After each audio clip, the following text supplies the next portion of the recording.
ஆக ஒழுவோடு ஒருத்தர் வந்து பக்கத்துல படுக்கையில வந்து அமர்ந்துட்டாலே அல்ஹம்துலில்லாஹ் அவருக்கு என்ன செஞ்சிரும்னு சொன்னா ஓரளவுக்கு அல்லாஹ்வை பற்றியுள்ள நினைவுகள் வந்துடும். ஒழு இல்லாம ஒருத்தன் உட்கார்ந்துகிட்டு இருந்தான்னா கண்டிப்பா மொபைல் நோண்ட தான் செய்வான். ஒழு செய்யும் போதே அவனுக்கு நம்ம ஒழு செஞ்சிட்டோமே அடுத்து அமல் தானே செய்யணும் அப்படின்ற அந்த எண்ணப்பாடு பிறக்கும். அல்லாஹ்வின் நல்லடியார்களே, ரப்புல் இஸ்ஸத் தந்த ஒரு மாபெரும் கொடை ஒழு என்று சொன்னால் அது மிகையான வார்த்தை அல்ல.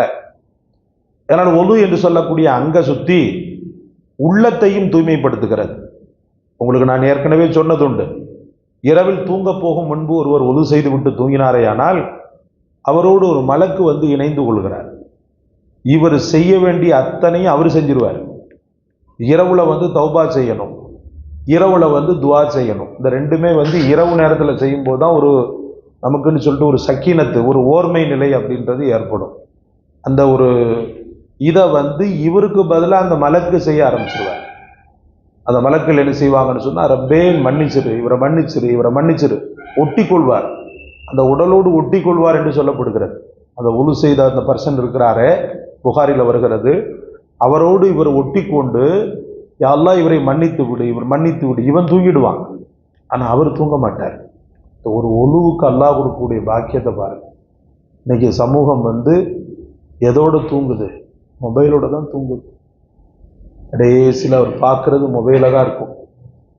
நினச்சி பாருங்களேன், கடைசியில் அல்லாவை பார்த்துட்டு ஒருத்தன் படுக்கிறதுக்கும், நம்முடைய குரானை பார்த்துட்டு படுக்கிறதுக்கும், திக்ருடைய நினைவுகளில் இறைவனையே நினச்சி தூங்குறதுக்கும், அந்த மொபைலை பார்த்து நாட்டு நடப்பையும் உலக நடப்பையும் தேவைப்பட்ட ஃபேஸ்புக்கில் உள்ள நண்பர்களுக்கு சாட்டிங் பண்ணுறது, செட்டிங் பண்ணுறது, அப்புறம் பார்த்தீங்கன்னு சொன்னால் அந்த வாட்ஸ்அப்பில் மெசேஜ் அனுப்புறது, இந்த நிலையில் ஒருத்தன் தூங்கி ஒரு வேளை அந்த இரவு அவனுக்கு கடைசி இரவு ஆகி ஆகரத்தில் எந்திக்கக்கூடிய நேரத்தில் எந்த வாட்ஸ்அப்போடு எந்திப்பான்?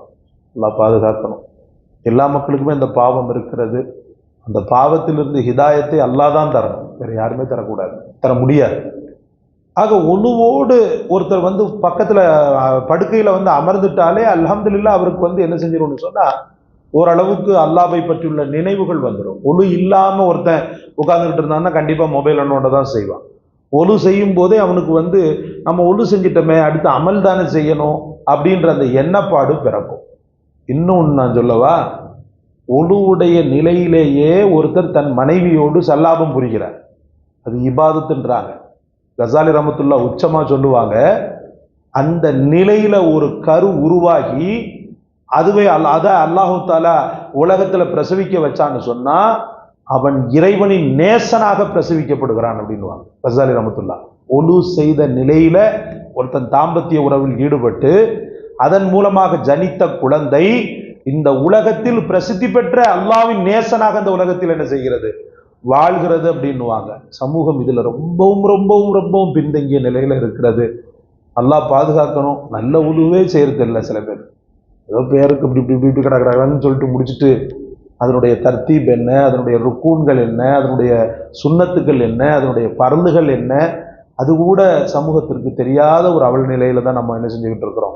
எல்லா மக்களையும் நம்ம சொல்லலை, ஒரு சில பேருக்கு இன்னும் கூட ஒழுவினுடைய தர்த்தீபாத்துகள் தெரிய மறுக்கிறது. சகோதரர், அல்லாஹ் உங்களுக்கும் எனக்கும் நேர்வழியை தருவானாக. இந்த ஒழுவுடைய விஷயத்தில் அறியாமல் இருக்கக்கூடிய அனைத்து மக்களுக்கும் அல்லாஹ் தௌஃபீக் செய்து அவர்களையும் ஒழுவின் நேசர்களாக அல்லாஹ் ஆக்கி அருள் புரிவானாக. சுப்ஹானல்லாஹி வ பிஹம்திஹி சுப்ஹானக்கல்லாஹ்.